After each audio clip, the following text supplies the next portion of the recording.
All right, here we go. So, very first vlog, and I wanted to discuss my vehicle of choice.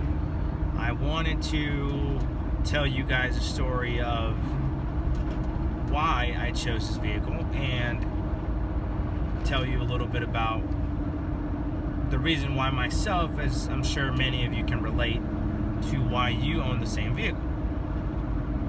Now, my weapon of choice, if you will, is a 2014 Jeep Wrangler.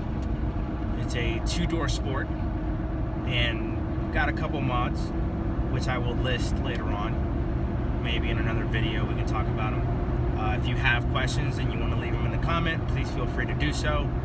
I will do my best to answer them. Again, this is all new to me, so bear with me. I will try my best to continue to post more videos and see how it takes off. But regardless, Jeep Wrangler, right? The reason why I chose to purchase a Jeep Wrangler was, I want to say, back in early 2014. Now, this Jeep Wrangler I recently purchased, but back in early 2014, in Atlanta, where I live, there was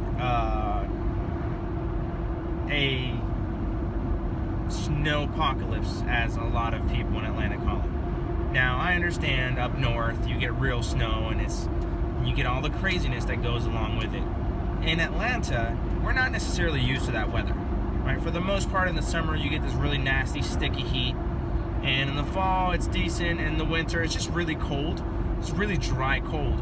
It never really snows, and when it does, it's no more than maybe 3-4 inches at most.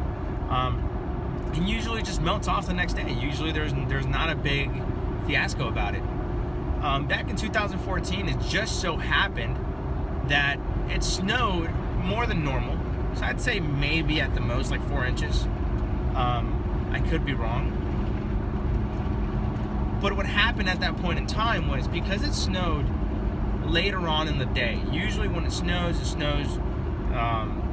early in the morning or at night, and it just melts off by the rest of the day. So at this particular day, at this particular time, it snowed and it immediately went dark, and the temperatures dropped really, really, really hard. And usually what happens, and what happened that day, was that the temperature came down so much that the snow turned into ice, right? Now, to begin with, some will argue, and this is a complete opinion, and again, you're entitled to your own. Some will argue that Atlanta has horrible drivers. I'm one of those people that will argue that Atlanta has some of the worst drivers. And people in general don't understand what to do in a situation where they don't have control of their vehicle or their body, or just when they're not in control, people tend to panic. That's just a normal state to fall into when you don't know what's going on or you don't know how to maneuver a situation. So, anyways, long story short, the snow turned into ice, people lost their minds, and for some reason or another, it was just complete chaos. At the time, I happened to live 8 miles from my job. It took me 15 hours to get home.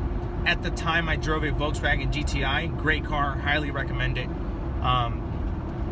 Different show, different time.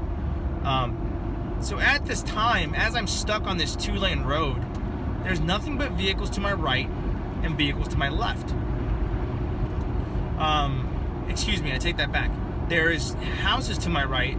It's a 2-lane road. So I'm on one lane, not moving. I'm going an average speed of 1 mile an hour. As my Volkswagen read, it tells you your average speed. And the opposite lane was opposite traffic, which seemed to be almost none. And there was houses to my right. There was driveways and there were lawns and sidewalks and whatnot. And at one point, all I saw in my rearview mirror were these crazy amounts of LED lights, it looked like. It was just like freaking blinding. Like, it's just massive amounts of lights came through my rearview mirror, and I said, what the hell is that? As I turn, I see this enormous lifted Jeep to me then, as I drove a Volkswagen, the thing must have had, I think, 35s, maybe 37s.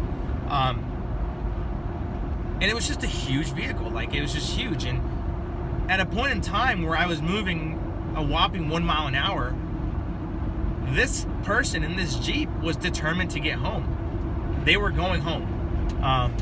They were driving on the sidewalk, on the lawn, on people's driveways, and there was police presence. There were police officers there. There was just people there, and there was just, at that point in time, there's nothing you can do to chase somebody like that or to stop somebody like that. It was just the sheer capability of that vehicle, the sheer knowing that 90% of whatever comes your way, whether it's weather, whether it's a flood or snow or whatever, you have to try really hard to not be able to get home, or to not, or to, you have to, it has to be a really crazy situation in which that person was not getting it home. I'm sure he made it. I spent 15 hours, like I said, on that same road. Sure enough, never saw the Jeep again. Saw plenty of cars stranded on the side because people, like I said, don't know how to necessarily control their vehicles in that situation and just chose to get out and walk. But ever since that day, it left this imprint in my mind as how awesome would it be to have a vehicle that you don't have to worry about, how am I going to get home in a crazy situation? You have all these floods and all these things that happen, and if your vehicle, it just gives you a sense of confidence. It gives you a sense of, I can do this. It gives you feel good. Now, I will argue there are Jeep owners out there that are your typical guys, and they're the type of guys that will spend $30,000, $40,000 on a Jeep and get the best off-road shocks and the best suspension and long arm kits and Dana 60s front and rear and all this kind of crazy nonsense, and they don't use it, right? They're mall crawlers. They're right around their city, and then there's nothing wrong with that. To each their own, and some people view vehicles as a form of art, and more power to them. I'm a huge automotive enthusiast. I love any kind of vehicle. I love off-road vehicles, but to each their own. But there are those guys that spend all that crazy amount of money out there and never ever test the capability of the equipment they buy, and that's okay. To me, I'm not one of those guys. Now, I don't have the funds to put together a $40,000 rig, spend $40,000 on upgrades. However, little by little, I've built my rig up enough to understand and enjoy and feel confident and capable in the abilities that it has.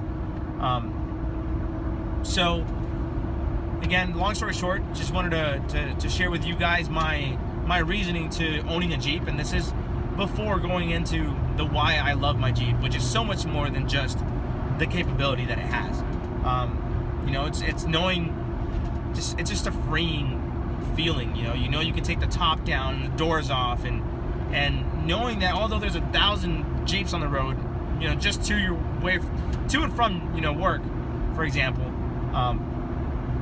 just knowing that it's yours and each one looks different. They may all be lifted and have big tires, but when you really get into it, it's just like a huge set of Legos for grown-ups. And that to me is just what makes it fun. I've owned over 15 vehicles, motorcycles, sports cars, and four-doors, and whatever you want to name it. And I've truly had a lot of vehicles, and there's never been a vehicle that has stuck with me and made me so confident as this one does. So, but anyways, I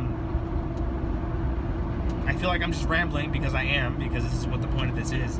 But this is my first vlog, and I will post a video of a trip that I made to Charlie's Creek in Hiawassee, Georgia, with a buddy of mine. Put some stuff together there for you guys, and just wanted to share my story on why a Jeep. Hope you like it. Leave me some comments below. Let me know what you think.